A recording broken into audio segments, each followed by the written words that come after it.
তোমার স্বপ্ন ডাক্তার হওয়া, তুমি মেডিকেলে অ্যাডমিশন দিবে, অথচ তুমি কোষ এর গঠন এই অধ্যায়টাকে খুব ভয় পাচ্ছ। তুমি চিন্তা করছো ভাইয়া এর দতে একদম মনে থাকে না ভাই, পরীক্ষা কোশ্চেন আনসার করতে পারি না ভাই, কিভাবে পড়া উচিত। আমরা বিগত ক্লাসে কোষ এর গঠন এই চ্যাপ্টারটা মোটামুটি অর্ধেকের মতো পড়ছিলাম। আজকে আমরা লাস্ট অর্ধেক পড়বো, অর্থাৎ আজকে আমাদের এই চ্যাপ্টারটা কমপ্লিট হয়ে যাবে। আমরা গত ক্লাসে একদম শুরু থেকে শুরু করে একদম তোমার বেসিকল পর্যন্ত পড়িয়েছিলাম। আজকে আমরা নিউক্লিয়াস থেকে শুরু করে একদম এই অধ্যায় লাস্ট পর্যন্ত পড়াবো। এবং ভাইয়া তোমাকে বলছি ভাই, ক্লাসটা এমনভাবে করাবো তোমার কাছে একটু বোরিং লাগবে না, মনে হবে প্রত্যেকটা জিনিস ইজি, প্রত্যেকটা জিনিস ইজি, এবং প্রত্যেকটা জিনিস তুমি খুব ইজি ওয়েতে মনে রাখতে পারবে।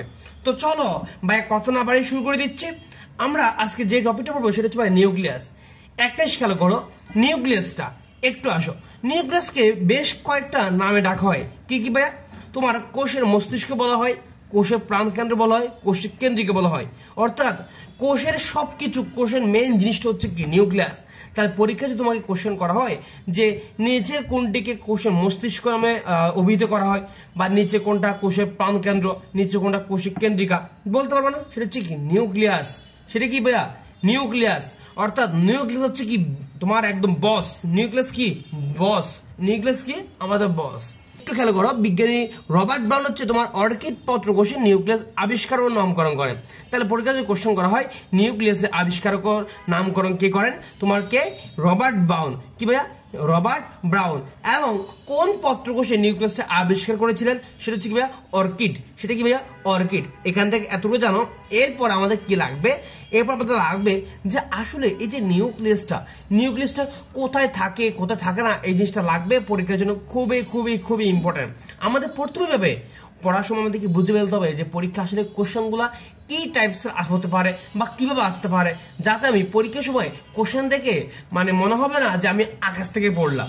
তোমাকে আগে থেকে ওইভাবে প্রস্তুতি নিতে হবে, কোশ্চেনের প্যাটার্নটা আগে থেকে বুঝতে হবে। তাহলে পরীক্ষা হলে তুমি খুব ইজি হয়ে দিয়ে তুমি কোশ্চেন দেখা মাত্র বলতে পারবা যে কোনটা আনসার কোনটা হবে। কথা ক্লিয়ার কিনা? আসো একটা খেয়াল করো, এই যে মনে রাখবা আদি কোষে কোনো নিউক্লিয়াস থাকে না। তারপরে আর কোথায় কোথায় থাকে না ভাইয়া? আর কোথাও থাকে না। শিব কোষে থাকে না, মানুষের লোহিত রক্তনিকায় থাকে না। তাহলে একটা জিনিস খেয়াল করবা যে তোমার কোথায় কোথায় নিউক্লিয়াস থাকে না। আদি কোষে, শিব কোষে, তারপর হচ্ছে মানুষের লোহিত রক্তনিকা, এইসব জায়গায় নিউক্লিয়াস থাকে না। বাকি অপশন যা থাকবে সব জায়গায় নিউক্লিয়াস থাকে, সব জায়গায় নিউক্লিয়াস থাকে। আসলে ক্লিয়ার? আবার মনে রাখবা কোনো কোনো জায়গায় তোমার একাধিক নিউক্লিয়াস থাকতে পারে, কোনো কোনো কোষে একাধিক নিউক্লিয়াস থাকতে পারে। তাহলে সেই কোষগুলোর নাম কি ভাইয়া? এই যে একটু কষ্ট করে তোমাদেরকে আমাদের হচ্ছে এই নামগুলো একটু মনে রাখতে হবে। তোমার কোথায় কোথায় একাধিক নিউক্লিয়াস থাকে এই জিনিসটা আসতে পারে। কথা বুঝতে পারছো কিনা?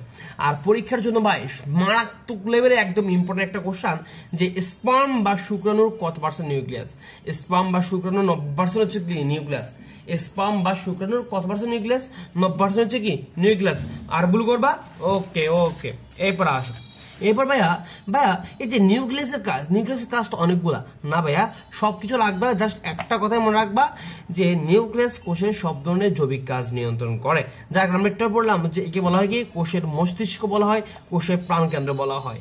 তাহলে ভাইয়া এই যে কোষের মস্তিষ্ক কেন বলতেছে, মস্তিষ্ক কেন বলে? কারণ এই যে সব কাজের নিয়ন্ত্রণ কি করে? নিউক্লিয়াস করতেছে, এই জন্য নিউক্লিয়াসকে বলা হয় কি কোষের মস্তিষ্ক। আসলে ক্লিয়ার? এখন আসবে নিউক্লিয়াসের গঠনটা আমরা একটু পড়ি। আমাদের এই যে একটা নিউক্লিয়াসে কটা অংশ থাকতে পারে আমরা সবাই জানি। আমরা প্রায় যারা সায়েন্স নিয়েছি তখন থেকে আমরা এটা পড়ে আসতেছি। একটা নিউক্লিয়াসে 4টা অংশ থাকে। কটা অংশ ভাই? 4টা অংশ। কি কি? Nuclear envelope, nucleoplasm, nucleus, nuclear reticulum, আর হচ্ছে বা ক্রোমাটিন তন্তু, সেম নাম। পরীক্ষা আসতে পারে যে তোমার এখানে প্রথম কোশ্চেন যে একটা আদর্শ নিউক্লিয়াসের কটা অংশ থাকে। হ্যাঁ, এটা হচ্ছে একটা কোশ্চেন। তা বলতে পারে যে নিচে কোনটা নিউক্লিয়াসের অংশ নয়, এই জিনিসটা বলতে পারে। এখন এই যে ভাইয়া নিউক্লিয়ার এনভেলপ, এই জিনিসটা কি? এই জিনিসটা হচ্ছে নিউক্লিয়াসের আবরণ। নিউক্লিয়াসের কি আবরণ? নিউক্লিয়াসের আবরণকে কি বলা হয়? নিউক্লিয়ার এনভেলপ বলা হয়। এটা একটু দেখে রাখবা, এটা একটু দেখে রাখতে হবে। আর মনে রাখবা এই যে নিউক্লিয়ার এনভেলপের ভিতরে তোমার একটা কি থাকে, একটা ফুসকা কি উৎপন্ন হয় বা সৃষ্টি হয়, ওটাকে বলা হয় নিউক্লিয়ার ফুসকা। এখান থেকে তোমার এই নিউক্লিয়ার এনভেলপটা এতটা ইম্পর্টেন্ট না পরীক্ষার জন্য। কথা বুঝতে পারছো কিনা? তোমার পরীক্ষার জন্য ইম্পর্টেন্ট হচ্ছে তোমার নিউক্লিওপ্লাজমটা, খুবই ইম্পর্টেন্ট। ভাইয়া কেন ইম্পর্টেন্ট একটু আসো, আমরা কোশ্চেন করে বললে তুমি বুঝে যাও। প্রথমে জানতে হবে যে ভাইয়া নিউক্লিয়ার প্লাজমটা দেখতে কিরকম। এটা হচ্ছে নিউক্লিয়ার এনভেলপ দ্বারা একটা স্বচ্ছ ঘন দানাদার তরল পদার্থ। কথা বুঝতে পারছো কিনা? এবং নিউক্লিয়ার প্লাজমের অপর নাম হচ্ছে ক্যারিওলিম্ব। পরীক্ষায় যদি টিচার মনে করে না পোলাপাইনটা বই পড়ছে কিনা একটু যাচাই করে দেখি, ওকে কোশ্চেন করি যে ভাইয়া বলো তো যে নিচের কোনটাকে ক্যারিওলিম্ব বলা হয়। যদি ভাই বই না পড়ো তুমি কখনো এই কোশ্চেনটা পারবা না। এর জন্য ভাই বলি মেন বই পড়ো, বাজারের যে চটি বই এগুলো বাদ দাও ভাই, বিভিন্ন গাইড বই এই বই সে বই বাদ দাও, তোমাকে মেন বই পড়তে হবে, তুমি প্র্যাকটিস করতে হবে যে কোনো বইতে, বাট তোমাকে মেন বই একদম ঠাড়া মুখস্থ থাকতে হবে ভাই। যে কথাটা বলতেছি এগুলো একদম ঠোঁটের আগা থাকতে হবে ভাই। তুমি এগুলো যদি ঠোঁটের আগা না রাখতে পারো ভাই কেমনে তুমি সায়েন্স পাবা? আগে বলো, সায়েন্স পেতে গেলে ভাই অনেক পরিশ্রম করতে হবে, একদম দিন রাত 24 ঘন্টা কুত্তার মতো খাটতে হবে একদম। কথাটা খারাপ হলেও এটাই বাস্তব, কথা বুঝতে পারছো কিনা? তাহলে আসো এখন ভাইয়া পরীক্ষা আসে যে নিচে কোনটা কে ক্যারিওলিম্ব বলা হয়, পারবা না? Nuclear plasm.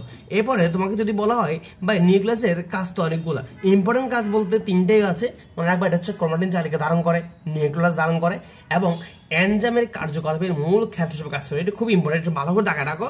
পরীক্ষা আসতে পারে যে এনজাইমের কার্যকলাপের মূল ক্ষেত্র হিসেবে কোনটা ভূমিকা রাখে বা কোনটা কাজ করে, তোমাকে কি বলতে হবে? নিউক্লিয় প্লাজম। এখন আসো ভাইয়া এই যে নিউক্লিওলাস, এখান থেকে ভাই বেশি কিছু না, এখান থেকে জাস্ট হচ্ছে ভাইয়া তোমাকে দুই একটা কথা বলবো, ওই দুই একটা কথা মনে রাখলে হবে, বেশি কিছু নাই। পরীক্ষায় আসে যে ক্রোমোজোমের যে স্থানে একটু খেয়াল রাখো, ক্রোমোজোমের যে স্থানে তোমার এই যে এটি লাগানো থাকে, এটি বলা হচ্ছে নিউক্লিয়াসটা। ক্রোমোজোমের যে স্থানে নিউক্লিয়াস লাগানো থাকে সেই স্থানটাকে কি বলা হয়? স্যাটেলাইট বলা হয়। কি ভাইয়া? স্যাটেলাইট বলা হয়। হ্যাঁ, এটা আবার বঙ্গবন্ধু স্যাটেলাইট মনে করিও না, বঙ্গবন্ধু স্যাটেলাইট মনে করিও না। ওকে, তাহলে ক্রোমোজোমের যে স্থানে তোমার কি লাগানো থাকে, নিউক্লিয়াস লাগানো থাকে, ওই জায়গাটার নাম হচ্ছে কি? স্যাটেলাইট। পরীক্ষা আসতে পারে যে ক্রোমোজোমের যে স্থানে তোমার নিউক্লিয়াস লাগানো থাকে সেই স্থানটাকে কি বলা হয়? স্যাটেলাইট বলা হয়। আর নিউক্লিয়াসের প্রধান রাসায়নিক উপাদান কি মনে রাখতে হবে? কি ভাইয়া? প্রোটিন এবং আরএনএ। তাহলে নিউক্লিয়াসের প্রধান রাসায়নিক উপাদান কি এটা একটু মনে রাখতে হবে। আর আটটা কাজের মধ্যে একটা ইম্পর্টেন্ট, জাস্ট একটাই মনে রাখো, পরীক্ষা যদি আসে এটা আসবে যে নিউক্লিওটাইডের ভান্ডার হিসেবে কাজ করে কোনটা? ভাইয়া এই যে ভাই নিউক্লিওটাইডের ভান্ডার হিসেবে কাজ করে কি? নিউক্লিওটাইডের ভান্ডার হিসেবে কি কাজ করে? নিউক্লিওলাস। ওকে, মনে থাকবে। তাহলে ভান্ডার কে? নিউক্লিওটাইডের ভান্ডার কে? নিউক্লিওলাস। ওকে, এর পরবর্তী আসো আমরা এখান থেকে আরো বেশ কিছু জিনিস দেখি। একটু আসো, এই যে নিউক্লিয়ার রেটিকুলাম বা ক্রোমাটিন তন্তু, এখান থেকে কি লাগবে একটু খেয়াল করো। নিউক্লিয়াসের বিভাজনরত অবস্থায় বা পর্যায়মর্ধক অবস্থায় যে অংশ তোমার একটু বা যে বস্তু ফুলাজিন রং নেয় সেই বস্তুটাকে কি বলা হয়? ক্রোমাটিন বলা হয়। ক্রোমাটিন কাকে বলে জিনিসটা বুঝাইছে যে নিউক্লিয়াসের বিভাজনরত অবস্থায় যে অংশটা বা যে বস্তুটা তোমার ফুলাজিন রং নিবে সেই বস্তুকে বলা হয় কি? ক্রোমাটিন। অর্থাৎ এক সোজা কথা বলতে গেলে ক্রোমাটিন হচ্ছে কি? ফুলাজিন রং নেয়। পরীক্ষা আসতে পারে যে নিচের কোনটা ফুলাজিন রং নেয়, ক্রোমাটিন, বা এবার আসতে পারে নিচের কোনটার মধ্যে ফুলাজিন রং বিদ্যমান। কোশ্চেন যদি ভাই কোশ্চেন তো হুবহু এই লাইনটা ধরে দিবে না, কোশ্চেনের প্যাটার্নটা বুঝো যে নিচের কোনটার মধ্যে ফুলোজিন রংটা বিদ্যমান, একটু মনে রাখতে হবে। সেটা হচ্ছে ক্রোমাটিন। ওকে, এরপর আমাদেরকে জানতে হবে যে তোমার এই যে তোমার চারিত্রিক বৈশিষ্ট্যের জন্য কে দায়ী? আমরা জানি জিন দায়ী, যেটা হচ্ছে কি ক্রোমোজোমে থাকে। ওকে, ক্লিয়ার?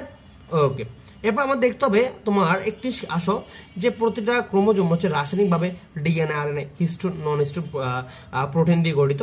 জিনিসটা এতটা এরিয়া না। আর মনে রাখবা এখানে হচ্ছে ক্যালসিয়াম এবং ম্যাগনেসিয়াম ধাতু থাকে, জাস্ট হচ্ছে রিডিং দেওয়া আর কিছু না।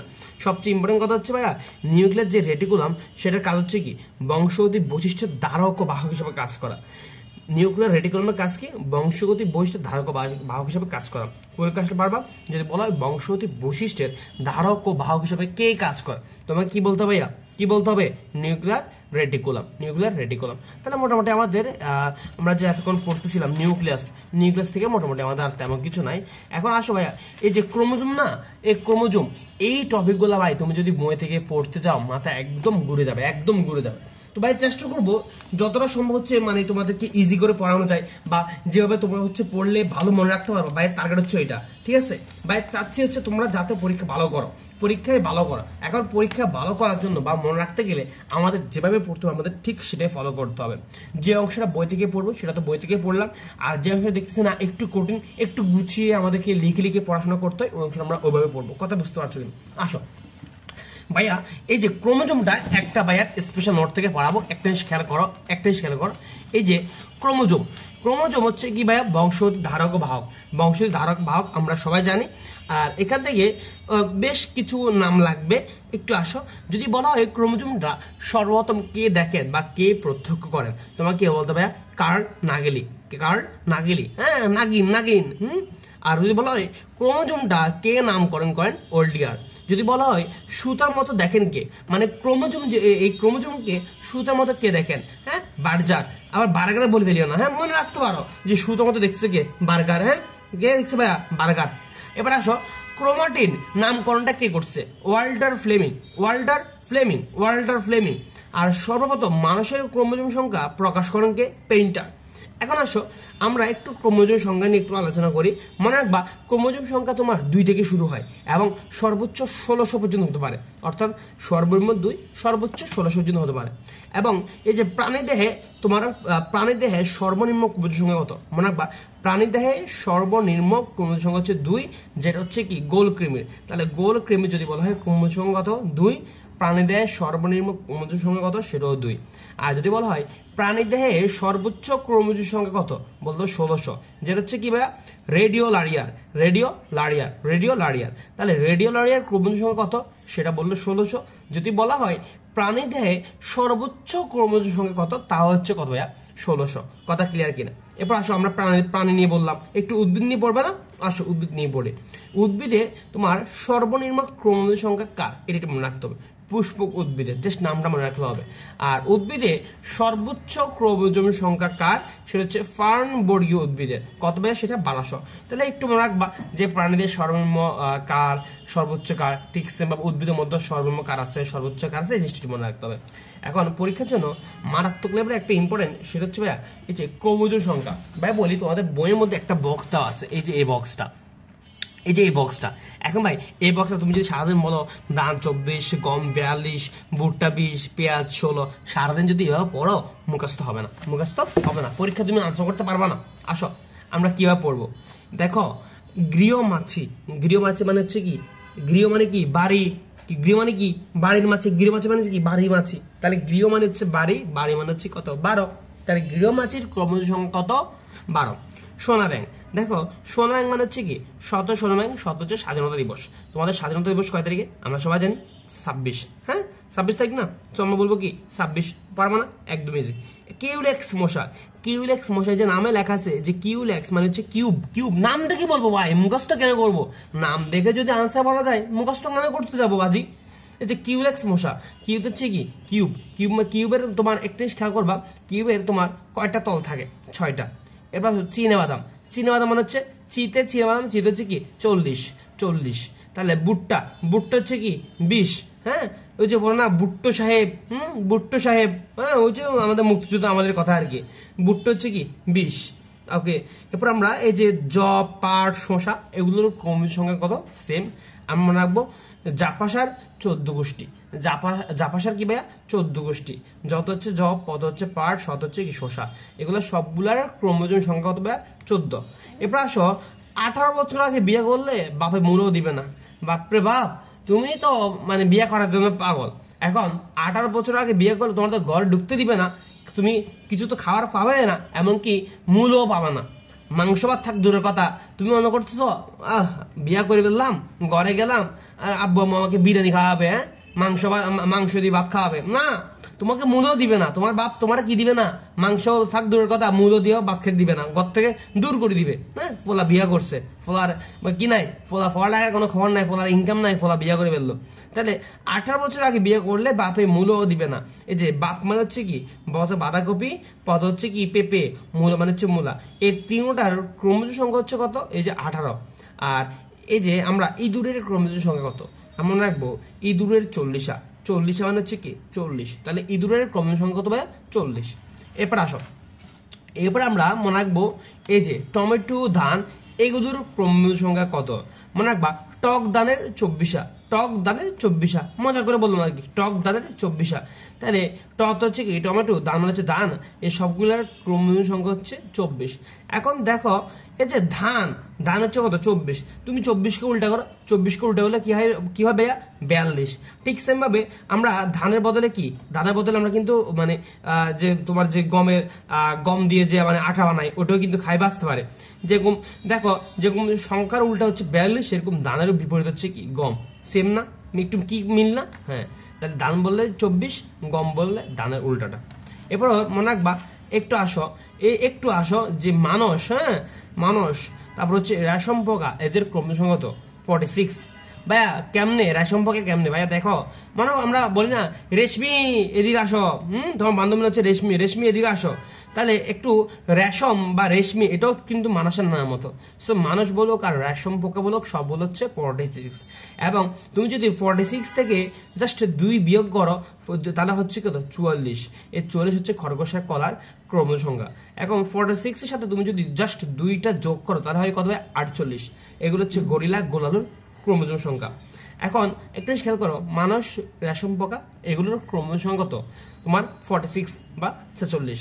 এখন তুমি যদি এই যে মানুষ, হ্যাঁ এই যে 46 কে উল্টা করো তাহলে কত হবে 46, তাহলে হবে কি 64, 64, তাহলে 64 হচ্ছে কি গিনিফিগ। তাহলে মানুষের উল্টা হচ্ছে কি গিনিফিগ। কথা ক্লিয়ার? এখন আরেকটা মনে রাখবা যে তোমার গরু, ছাগল, ষাঁড়, হ্যাঁ এগুলোর ক্রমজ সংখ্যা কত ভাইয়া, এই যে গরু, ছাগল, ষাঁড়, গরু, ছাগল, ষাঁড়, গরু, ছাগল, ষাঁড়, সবগুলো প্রায় সেম জাতীয়, মানে সেম জাতীয় জিনিস না, এগুলো হচ্ছে কি 60, ষাঁড় মানে 60। কবুতরের কত 80, পিএচ কত 16, হাইড্রা 32। কত ইজি না ভাই, এর চেয়ে ইজি আর না ভাই, এর চেয়ে ইজি দুনিয়াতে তোমাকে আর কেউ বলবে না। এইভাবে হচ্ছে আমরা খুব ইজিভাবে মনে রাখতে পারি। এখন আসো, এরপর আমার যে দেওয়া আছে একটু আসো, এই যে ক্রোমোজোমের ভৌত গঠন। আমরা ক্রোমোজোম ভৌত গঠন থেকে শুরু করে বাকি যেগুলো আছে সেগুলো শাস্ত্র একটু নোটের মাধ্যমে হচ্ছে পড়ার জন্য, যাতে হচ্ছে জিনিসটা আমাদের বহুদিন মনে থাকে। ওকে, এরপর আসো তাহলে এই যে ভাইয়া ক্রোমোজোমের ভৌত গঠন। ক্রোমোজোমের কি ভাইয়া ভৌত গঠন, এখান থেকে কি লাগবে, এখান থেকে আমাদের ক্রোমোজোমের ভৌত গঠনের মধ্যে যে ফার্স্টে বিভিন্ন অংশগুলো আছে এই অংশগুলোর নাম জানা লাগবে। এখন অংশগুলোর নাম সবগুলো তো আমাদের পরীক্ষার জন্য ইম্পর্টেন্ট না, যেগুলো ইম্পর্টেন্ট আমরা ওগুলো দেখবো। ক্রোমোজোম ভৌত গঠনের মধ্যে যেমন তোমার ক্রোমাটিন, ক্রোমাটিনের মধ্যে তোমার দুইটা অংশ আছে, একটা হচ্ছে ইউক্রোমাটিন, একটা হচ্ছে হেটারোক্রোমাটিন। মনে রাখবা ইউক্রোমাটিনটা দেখতে কিরকম, কম কুণ্ডলিত এবং হচ্ছে ডিএনএ সক্রিয়, আর যেটা হেটারোক্রোমাটিন সেটা হচ্ছে উল্টা, অধিক কুণ্ডলিত এবং ডিএনএ নিষ্ক্রিয়। এত মনে রাখো। আর ক্রোমাটিড হচ্ছে কি এই যে অ্যানাফেজে দুইটা ক্রোমাটিড দুইটা ক্রোমোজোমে পরিণত হয়, লেস ইম্পর্টেন্ট, জাস্ট আমরা জেনে রাখো। এটা একটু লাগবে। 3 নম্বর পয়েন্টে খুবই ইম্পর্টেন্ট যে সেন্ট্রোমিয়ার। সেন্ট্রোমিয়ারটা হচ্ছে একটা অরঞ্জিত অঞ্চল, একটা কি ধরনের অঞ্চল ভাইয়া, অরঞ্জিত অঞ্চল। এখানে হচ্ছে তোমার মুখ্য কুঞ্চন বা প্রাইমারি কনস্ট্রিকশন নামক খাস থাকে। পরীক্ষা আসতে পারে যে নিচে কোনটা অরঞ্জিত অঞ্চল বা নিচে কোনটার মধ্যে তোমার প্রাইমারি কনস্ট্রিকশন নামক খাস থাকে ভাইয়া, বলতে হবে কিন্তু সেটা হচ্ছে কি সেন্ট্রোমিয়ার। এরপর ভাইয়া একদম একদম সেই লেভেল একটা ইম্পর্টেন্ট সেটা হচ্ছে ভাই টলোমিয়ার। টলোমিয়ার আবিষ্কারকে মুলার, এবং এই যে টলোমিয়ারের মধ্যে টলোমারেজ এনজাইম থাকে। কি নামটা মিল না ভাই, টলোমিয়ার টলোমারেজ। তাই পরীক্ষাতে বলা হয় নিচে কোনটাতে টলোমারেজ এনজাইম থাকে, পারবা না টলোমিয়ার। এবং খুবই ইম্পর্টেন্ট জিনিস যে টলোমিয়ার এবং টলোমারেজ এনজাইম মানুষের জরারোধে কাজ করে। পরীক্ষা আসতে পারে যে নিচের কোন এনজাইম মানুষের জরারোধে কাজ করে। তোমার মনে রাখতে হবে টলোমিয়ার এবং টলোমারেজ এনজাইম মানুষের জরারোধে কি করে, কাজ করে। কি ঠিক আছে কিনা? ওকে। তারপরে এই জিনিসটা একটু দেখে রাখবা, লেস ইম্পর্টেন্ট জিনিস, তবে একটু দেখে রাখো যে একটা কোষ কতবার বিভক্ত হবে তা নির্ধারণ করে কিন্তু টলোমিয়ার। যাই হোক, এখন আসো গৌণ বা সেকেন্ডারি কুঞ্চন। এখান থেকে লাগবে হচ্ছে একে কি নামে ডাকা হয়, এক হচ্ছে নিউক্লিয়াস পুনর্গঠন অঞ্চল বলা হয়, নিউক্লিয়াস পুনর্গঠন অঞ্চল বলা হয়। এবার আসবে স্যাটেলাইট। স্যাটেলাইট হচ্ছে কি, স্যাটেলাইট থেকে জানা লাগবে যে তুলা পার্ট সোলার কত নং ক্রোমোজোমের স্যাটেলাইট থাকে। তুলা পার্ট সোলার কত নং ক্রোমোজোমের স্যাটেলাইট থাকে, 1 নম্বর ক্রোমোজোমে। ক নম্বর ক্রোমোজোমে? 1 নম্বর ক্রোমোজোমে। ক্লিয়ার জিনিসটা? ওকে। এরপর আসো ভাইয়া ক্রোমোজোমের প্রকারভেদ আমাদের পড়তে হবে, মানে বিভিন্ন দিক অনুযায়ী ক্রোমোজোমকে বিভিন্ন ভাগে ভাগ করা হয়েছে। এখন তুমি যদি চিন্তা করো সংখ্যা অনুযায়ী তাহলে হচ্ছে ক্রোমোজোম 5 প্রকার। যদি তুমি অবস্থান অনুযায়ী চিন্তা করো তাহলে হচ্ছে 4 প্রকার। ভাইয়া এই নোটগুলো নিয়ে টেনশন করো না, এগুলো ভাই তোমাদের জন্যই রেডি করছি, তোমাদেরকে ভাইয়া হচ্ছে তোমাদেরকে গ্রুপে দিয়ে দিব ইনশাআল্লাহ। হ্যাঁ, ওকে। এরপরে এই যে সংখ্যা অনুযায়ী কয় প্রকার ভাইয়া? 5 প্রকার। কি কি? মনোসেন্ট্রিক, ডাইসেন্ট্রিক, পলিসেন্ট্রিক, তারপর হচ্ছে কি তোমার একটু দেখতে হবে ডিফিউজ এবং হচ্ছে এসেন্ট্রিক। এখন তোমাদেরকে একটু এগুলো হচ্ছে কি এক্সাম্পলগুলো একটু কি ভাইয়া এক্সাম্পল শিখতে হবে। মনে রাখবা অধিকাংশ যে উদ্ভিদ সেগুলো সবগুলো হচ্ছে কি ভাইয়া? সবগুলো হচ্ছে মনোসেন্ট্রিক। ডাইসেন্ট্রিকের উদাহরণ কি? গম। পলিসেন্ট্রিক উদাহরণ কি ভাইয়া? কলা।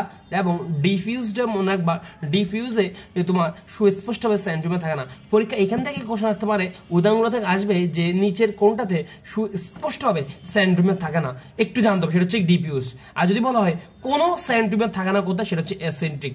এসেন্ট্রিক মানে কি? নাই। আর এসেন্ট্রিক মানে বা কোষ বিভাজনের অংশগ্রহণ করে না। এখান থেকে কোশ্চেন কিন্তু বেশ কয়েকটা আছে। ফার্স্টে হচ্ছে উদাহরণগুলো খুব ইম্পর্টেন্ট, তারপরে কোথায় সুস্পষ্টভাবে সেন্ট্রোমিয়ার থাকে না, কোথায় হচ্ছে কোনো সেন্ট্রোমিয়ারে থাকে না, এইটা একটু জানতে হবে। এবার আসো অবস্থান অনুযায়ী কয় প্রকার? অবস্থান অনুযায়ী হচ্ছে তোমার 4 প্রকার। Metacentric, subcentric, acrocentric, telocentric. Metacentric কিরকম? বি এর মতো। সাবসেন্ট্রিক কিরকম? এল এর মতো। অ্যাক্রো হচ্ছে টেলো হচ্ছে আই। ক্লিয়ার? ওকে। এরপর আমাদের দেখতে হবে যে গঠন অনুযায়ী কয় প্রকার। মানে গঠনের ভিত্তিতে কিন্তু ক্রোমোজোমকে দুইভাগ ভাগ করা যায়, একটা হচ্ছে অটোজোম, একটা হচ্ছে সেক্স ক্রোমোজোম।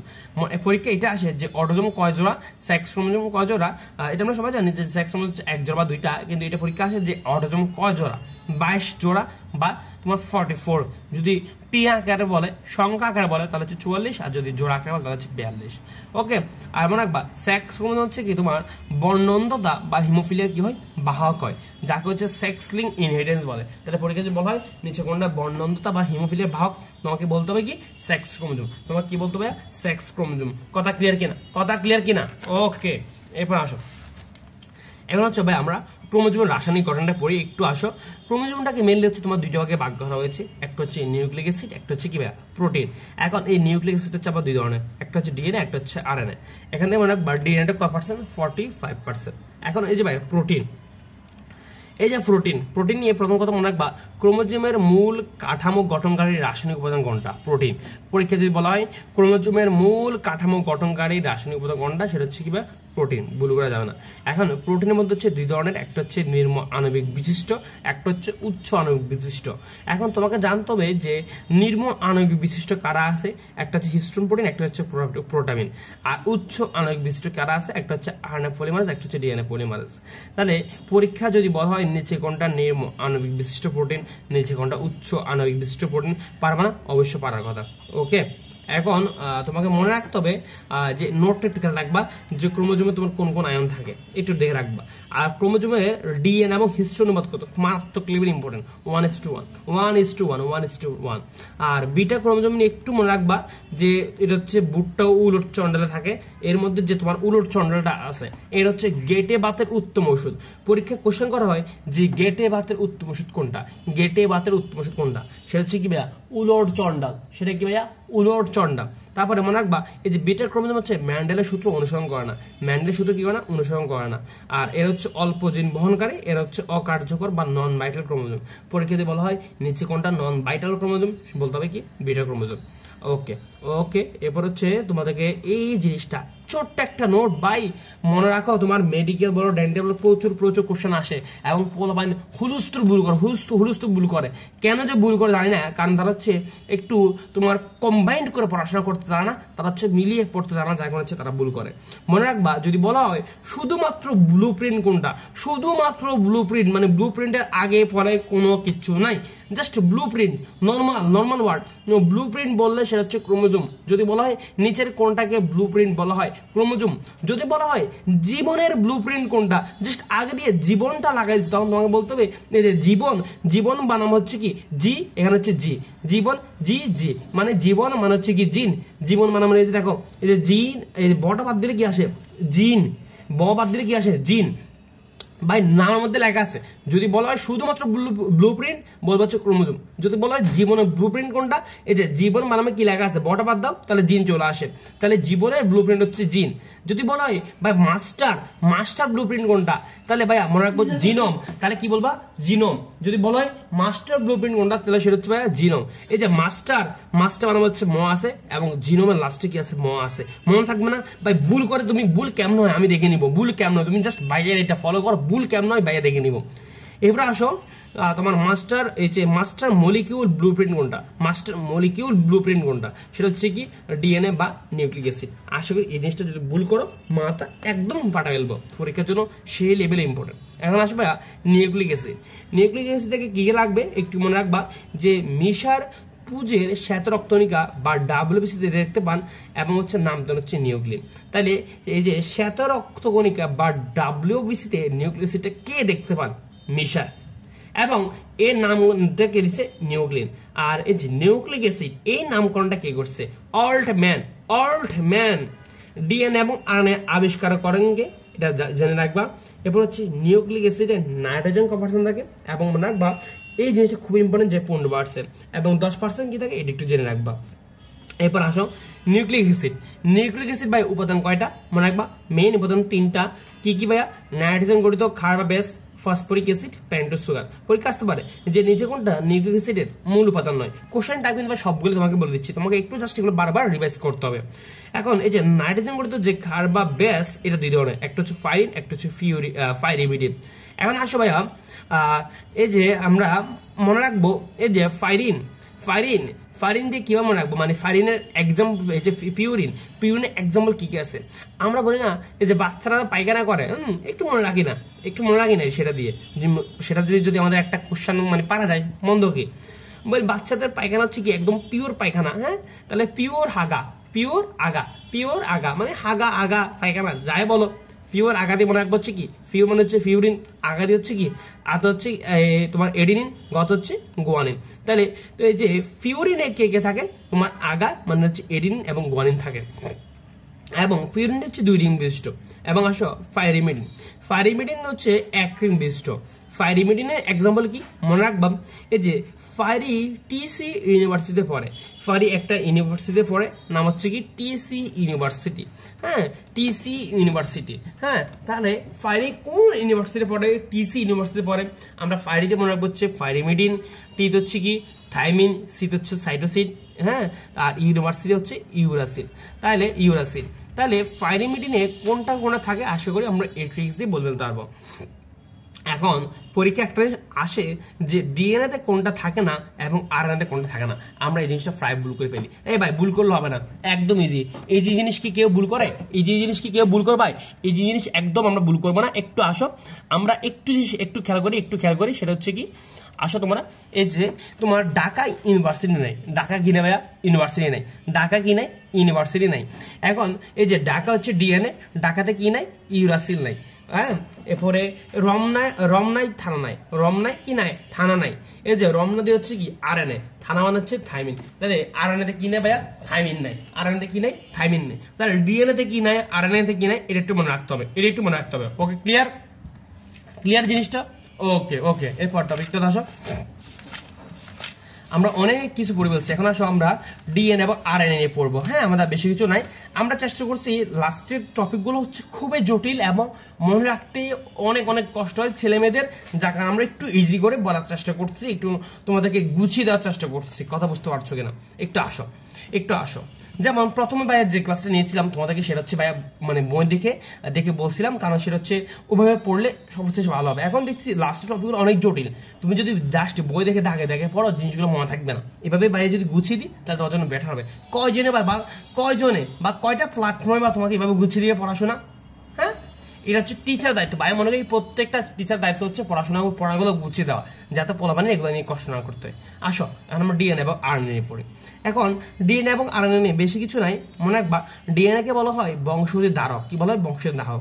পরীক্ষা কোশ্চেন আসে যে ডিএনএ ক্রোমোজোমে কত পার্সেন্ট থাকে, 90% থাকে, ওকে। মানুষের ডিপ্লয়েড কোষে ডিএনএ থাকে কত পিকোগ্রাম, 5 থেকে 6 পিকোগ্রাম, খুব ইম্পর্টেন্ট। পূর্ণবয়স্ক মানুষের দেহে ডিএনএ থাকে কত গ্রাম, 100 গ্রাম। আর মনে রাখবা এই ডিএনএ হচ্ছে জীবের পরিবৃত্তি বা মিউটেশনের ভিত্তি হিসেবে কাজ করে। আর এখান থেকে তোমরা একটু দেখে রাখবা যে সারগাপস রুলটা মানে কাকে বলে, জাস্ট একটু রেডিং দিয়ে নিবা। আর মনে একবার ডিএনএ তে 4টা নাইট্রোজেন গঠিত ক্ষার বা রাসায়নিক ক্ষার থাকে, তাহলে ডিএনএ তে 4টা নাইট্রোজেন গঠিত ক্ষার থাকে। এই 4টার নাম একদম ছোটার আগে থাকতে হবে। মারাত্মক লেভেলে যে ইম্পর্টেন্ট জিনিস এখন আসতেছে, যে আবিষ্কার কি করছে ওয়াটসন এবং ক্রিক, আণবিক ওজন কত মনে রাখতে হবে। আর এখান থেকে মনে রাখবা ডিএনএ হচ্ছে অধিক পরিমাণে অতিবেগুনি বা ইউভি রশ্মি কি করে, শোষণ করতে পারে। আর ভাই এই জিনিসগুলা অনেক অনেক বাড়ছে, তুমি গণও শেষ করতে পারবা না। এই যে ডিএনএ এর হেলিক্সে ব্যাস কত, ডিএনএ হেলিক্সে ব্যাস কত, খুবই ইম্পর্টেন্ট জিনিস 20 অ্যাংস্ট্রম বা তোমার 2 ন্যানোমিটার। হেলিক্সে প্রতিটা প্যাচ বা ঘূর্ণনের দূরত্ব কত লাগবে, মনোনিউক্লিয়েটের দৈর্ঘ্য কত লাগবে, তোমার মনোনিউক্লিয়েটের সংখ্যা কত লাগবে, হাইড্রোজেন বন্ড কয়টা থাকে লাগবে ভাই। আর ডিএনএ গুরুত্বটা লেস ইম্পর্টেন্ট, জাস্ট হচ্ছে একটা রেডিং দিয়ে নিবা। ওকে, এখন আমরা এই যে আরএনএ থেকে জানা লাগবে যে সাইটোপ্লাজমে আরএনএ কতটুকু থাকে, নিউক্লিয়াসে কতটুকু থাকে। মনে রাখবা সাইটোপ্লাজমে থাকে হচ্ছে 90%, নিউক্লিয়াসে থাকে কত ভাইয়া 10%। এখন মনে রাখবা আরএনএ কয় প্রকার, 5 প্রকার। কি কি? টিআরএনএ, এমআরএনএ, আরআরএনএ, জিআরএনএ এবং এমআরএনএ। এখন প্রত্যেকটা টাইপস থেকে তোমাকে কিছু কিছু ইনফরমেশন জানা লাগবে, ইম্পর্টেন্ট গুলা। যেমন মনে রাখো এই যে টিআরএনএ কয় পার্সেন্ট থাকে জানা লাগবে, টিআরএনএ কয় ধরনের, 31 থেকে 42 ধরনের। আর সবচেয়ে ইম্পর্টেন্ট জিনিস পরীক্ষা আসে যে নিচে কোনটাতে অ্যান্টিকোডন থাকে। মনে রাখবা টিআরএনএ কি থাকে, অ্যান্টিকোডন থাকে। কি থাকে? অ্যান্টিকোডন থাকে। এবং বিজ্ঞানী হলি এর তোমার ক্লোবাল লিপ মডেল দেন, বিজ্ঞানী হলি টিআরএনএ কি দেন, ক্লোবাল লিপ মডেল দেন। তাহলে ক্লোবাল লিপ মডেল দেওয়া হয় কার? টিআরএনএ। জেনে রাখবা। এমআরএনএ বার্তাবহ বা মেসেঞ্জার আরএনএ, এটা কয় পার্সেন্ট? 5 থেকে 10%। আর মনে রাখবা একটা জিনিস মনে রাখবা যে ট্রান্সক্রিপশন এবং প্রসেসিং কোথায় হয়? নিউক্লিয়াসে, এবং ট্রান্সলেশন কোথায় হয়? সাইটোপ্লাজমে। এটা সিম্পল একটা ইনফরমেশন, এটা জেনে রাখবা। আর আরএনএ বা রাইবোজোমাল আরএনএ, এটা কয় পার্সেন্ট? এটা হচ্ছে 80 থেকে 90%। কয় পার্সেন্ট? 80 থেকে 90%। মনে রাখবা এই যে তুমি যদি প্রত্যেকটা পার্সেন্টেজ খেয়াল করো, সবচেয়ে বেশি কিন্তু এখানে, যার কারণে এটা হচ্ছে সবচেয়ে বড় এবং সবচেয়ে স্থায়ী। তাহলে পরীক্ষাতে বলা সবচেয়ে বড় কোনটা, আর তোমার আরআরএনএ। সবচেয়ে স্থায়ী কোনটা? সেটাও এটা। আর প্রোটিন তৈরি করে কোনটা? সেটা হচ্ছে আরআরএনএ। আর জিআরএনএ বা বংশগতি বা জেনেটিক আরএনএ, এটা হচ্ছে বংশগতি ও বস্তু হিসাবে কাজ করে। আর এখানে কোনো কি থাকে না? ডিএনএ থাকে না। এটা একটু জেনে রাখবা। আর মাইনর আরএনএ বা এমআইআরএনএ, এটা হচ্ছে এনজাইম হিসাবে কাজ করে এবং এনজাইমের কাঠামো কি করে? প্রদান করে। এতটুকু জেনে রাখো। এরপর আসো ভাইয়া ডিএনএ রেপ্লিকেশন বা প্রতিলিপন, একদম ইজি, এগুলো নিয়ে প্যারা খাওয়ার মতো কিছু নাই। মনে রাখবা এটা কোন পর্যায়ে ঘটে? এটা হচ্ছে এস পর্যায়ে ঘটে। এটা কয় প্রকার? এটা হচ্ছে 3 প্রকার। কি কি? সংরক্ষণশীল, অর্ধ সংরক্ষণশীল এবং হচ্ছে বিচ্ছুরণশীল। এখন আসো ভাইয়া এই যে অর্ধ সংরক্ষণশীল, এখান থেকে তোমার কি জেনে রাখবা, এই যে তোমার বললাম না ডিএনএ রেপ্লিকেশন 3 প্রকার, আমরা এখন মাঝখানটা নিয়ে একটু পড়ি। অর্ধ সংরক্ষণশীল ডিএনএ রেপ্লিকেশন বা প্রতিলিপন সর্বপ্রথম দেখা যায় কোথায়? এই অর্ধরক্ষণশীল ডিএনএ রেপ্লিকেশনটা ইকোলাইতে। আর মনে রাখবা তোমার সুবেকা দেখেন এটা কোন কোষে? হেলা কোষে। সাইমন দেখেন কোন কোষে? একটু জেনে রাখবা। আর এই যে তোমার অর্ধ সংরক্ষণশীল ডিএনএ রেপ্লিকেশনের প্রয়োজনীয় উপকরণ কি কি আছে? 3টে উপকরণ নাম জেনে রাখা লাগবে। এবার ভাইয়া এক জিনিস খেয়াল করবা, এখানে তোমার কিছু এনজাইমের কাজ দেওয়া আছে। যেমন টপো আইসোমারেজ এনজাইমের কাজ কি, ডিএনএ হেলিকেজের কাজ কি, ডিএনএ পলিমারেজের কাজ কি, এই যে তোমার তারপর হচ্ছে লাইগেজের কাজ কি, প্রাইমেজের কাজ কি, গাইরেজের কাজ কি। পরীক্ষা এখান থেকে কোশ্চেন আসে এরকম, যেমন তোমাকে কোশ্চেন করবে আরএনএ প্রাইমার কে যুক্ত করে, প্রাইমেজ ওয়াকাজকি খণ্ডকে কে যুক্ত করে, লাইগেজ সুপার কয়েল কে তৈরি করে, গাইরেস। এরকম করে 7টা ভাইয়া এনজাইম দিচ্ছে, এই 7টা এনজাইমের কাজটা একটু তোমাকে দেখে রাখা লাগবে। এরপরে আসো তোমাকে মনে রাখতে হবে যে ডিএনএ রিপেয়ার কমপ্লেক্সে কয়টা উপাদান থাকে? ডিএনএ পলিমারেজ 1, 2 এবং প্রোটিন। এতটুকু জেনে রাখো। আর মনে রাখবা ডিএনএ মিসম্যাচের কারণে তোমার কি কি সমস্যা হতে পারে ভাইয়া একটু আসো। তোমার কোলন ক্যান্সার হতে পারে, স্কিন ক্যান্সার এবং ডার্মা পিগমেন্টোজম নামক চর্মরোগ হতে পারে। এগুলো জেনে রাখো। আর ডিএনএ ক্ষত বা ড্যামেজ হয় এর কারণটা কি? ইউভি রশ্মির কারণে, বিষাক্ত মৌলের কারণে, কার্সিনোজেনিক পদার্থের কারণে। পরীক্ষা আসতে পারে যে ডিএনএ ক্ষত হয় কার কারণে। এরপর আসো ভাইয়া ডিএনএ ট্রান্সক্রিপশন থেকে জেনে রাখা লাগবে হচ্ছে কি, আর ডিএনএ ট্রান্সক্রিপশনে এখানে কোনো প্রাইমারের প্রয়োজন হয় না। আর তোমার একটা নোট খেয়াল রাখবা, আচ্ছা নোটটা পরে বলি, এর আগে কয়টা বেসিক কথা বলে রাখি যে ডিএনএ ট্রান্সক্রিপশনে ধাপ কয়টা? 3টা। কি কি? সূচনা, বর্ধিকরণ, সমাপ্তিকরণ। আর মনে রাখবা 3টা প্রক্রিয়া শেষে প্রি অ্যামাউন্টের চূড়ান্ত অ্যামাউন্টে তোমার পরিণত হয়। পরীক্ষা আসবে যে তোমার কোন কোন প্রক্রিয়া শেষে প্রি অ্যামাউন্টের চূড়ান্ত অ্যামাউন্টে পরিণত হয়। টিএসসি, টি তো হচ্ছে কি একটু মনে রাখবা, হ্যাঁ তোমার এই যে টি তো হচ্ছে কি টেলিং, এস তো হচ্ছে কি তোমার সাপ্লাইসিং, সি তো হচ্ছে কি ক্যাপিং। এতটুকু মনে রাখতে হবে। আর আদি কোষে প্রোমোটারের মূল বস্তু কি এবং প্রকৃত কোষের প্রোমোটারের মূল বস্তু কি। আমরা মনে রাখবো আদি কোষের প্রোমোটারের মূল বস্তু হচ্ছে টাটা এট এবং প্রকৃত কোষে প্রোমোটার মূল বস্তু কি ভাইয়া টাটা, এতটুকু এবার মনে রাখতে পারি। এখন আসবে রিভার্স ট্রান্সক্রিপশন বা প্রতিলিপন, এখান থেকে কি লাগবে মনে রাখবা এই জিনিসটা দেখা যায় হচ্ছে এইচআইভি এবং করোনা ভাইরাস শনাক্তকরণে রিভার্স ট্রান্সক্রিপশন দেখা যায়। তাহলে এইচআইভি এবং করোনা ভাইরাস শনাক্তকরণে কি ইউজ করা হয়, রিভার্স ট্রান্সক্রিপশন ইউজ করা হয়।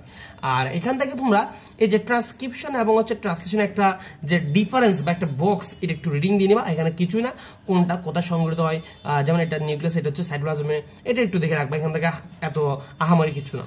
এরপরে নোটটা খেয়াল রাখবা, এই নোটটা খুব ইম্পর্টেন্ট যে আণবিক জীববিজ্ঞান বা বংশগতিবিদ্যার মৌলিক নীতি কোনটা, সেন্ট্রাল ডগমা, নামকরণ কি করছে এটা একটু দেখে রাখতে হবে। খুবই ইম্পর্টেন্ট যে বংশগতিবিদ্যা মৌলিক বিদ্যাকে সেন্ট্রাল ডগমা, এটা একদম জানা লাগবে।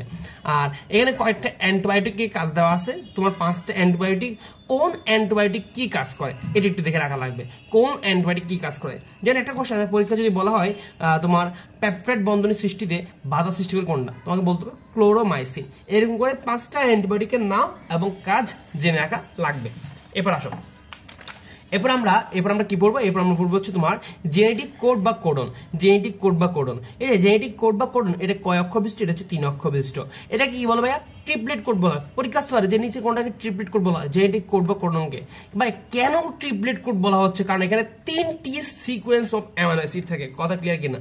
আর জেনেটিক কোড হচ্ছে কয়টা, মোট 64। এর মধ্যে তোমার 61টা হচ্ছে স্টার্ট কোডন আর 3টা হচ্ছে কি স্টপ কোডন বা ননসেন্স কোডন। জানা লাগবে যে স্টার্ট কোডন কয়টা এবং স্টপ কোডন কয়টা, খুবই ইম্পর্টেন্ট। এবং স্টপ কোডন বা ননসেন্স কোডন কি কি আছে, এই 3টা নাম ঠোঁটের আগায় থাকতে হবে। বলা মাত্র তোমাকে বলে ফেলতে হবে যে তোমার জেনেটিক তোমার স্টপ কোডন কোনটা আছে, ননসেন্স কোডন কোনটা আছে, বা নিচে কোনটা স্টপ কোডন নয়, নিচে কোনটা ননসেন্স কোডন নয়। পরীক্ষার জন্য মারাত্মক লেভেল ইম্পর্টেন্ট। এবার আসো এই যে স্টার্ট কোডন বা শুরুর কোডন, এখানে মনে রাখতে হবে যে এদের মধ্যে প্রথম স্টার্ট কোডন কোনটা, প্রথম স্টার্ট কোডন আমরা মনে রাখি অজ, AUG অজ। এবার মনে রাখতে পারি যে প্রথম স্টার্ট কোডন কোনটা, অজ। এটা হচ্ছে মিথিওলিনকে নির্দেশ করে। পরীক্ষা আসতে পারে যে প্রথম স্টার্ট কোডন কাকে নির্দেশ করে, মিথিওলিনকে নির্দেশ করে। এবং এটা হচ্ছে নিউক্লিয়াসকে অ্যাক্টিভ বা সক্রিয় করে, খুবই ইম্পর্টেন্ট, খুবই ইম্পর্টেন্ট। আর স্টার্ট কোডনগুলো হচ্ছে প্রোটিন তৈরিতে সাহায্য করে। আর মনে রাখবা যে 20 প্রকার অ্যামিনো অ্যাসিডের জন্য 61 প্রকার কি থাকে, কোডন থাকে। এরপর আমাদের এখান থেকে দেখে রাখবা। আর এখান থেকে মনে রাখবা যে জেনেটিক কোডে বৈশিষ্ট্য কি কি আছে। পরীক্ষা আসতে পারে যে নিচে কোনটা জেনেটিক কোডে বৈশিষ্ট্য বা নিচে কোনটা জেনেটিক কোডে বৈশিষ্ট্য, এই টাইপসের কোশ্চেনগুলো সাধারণত এখান থেকে আসে। যে সার্বজনীন, দ্ব্যর্থহীন, কমা বিরামহীন, তোমার নন ওভারল্যাপিং, স্পেসিফিসিটি, তারপর হচ্ছে তোমার রিডানডেন্সিস, এটা একটু দেখে রাখবা। ডিজেনারেসিস, এটা দেখে রাখবা, ডিজেনারেসি। তাহলে এখান থেকে মোটামুটি তোমার কোনটা জেনেটিক কোডে বৈশিষ্ট্য বা কোনটা জেনেটিক কোডে বৈশিষ্ট্য, এটা পড়ার জন্য হচ্ছে এগুলো একদম ঠোঁটের আগায় থাকতে হবে। তাহলে একটা জিনিস খেয়াল করো, আমরা কিন্তু প্রায় কিন্তু লাস্টের দিকের যে টপিকগুলো, কঠিন টপিকগুলো, এগুলো হচ্ছে একটা গুছিয়ে পড়াশোনা করছি। এভাবে তুমি যদি গুছিয়ে পড়াশোনা করো দেখবা টাইম কম লাগবে, তুমি যখন রিভিশন দিতে যাবা অনেক ইজি লাগবে। এখন তুমি যদি শুধু মানে গরুর মতো রিডিং পড়তে থাকো পড়া কোনোদিন হবে না। এভাবে হচ্ছে আমাদের পড়াটা গুছিয়ে পড়তে হয়। আশা করি ক্লাসটা ভালো লাগছে। ইনশাল্লাহ দেখা হচ্ছে পরবর্তী ক্লাসে। সব ভালো থাকো, সুস্থ থাকো, আল্লাহ হাফেজ।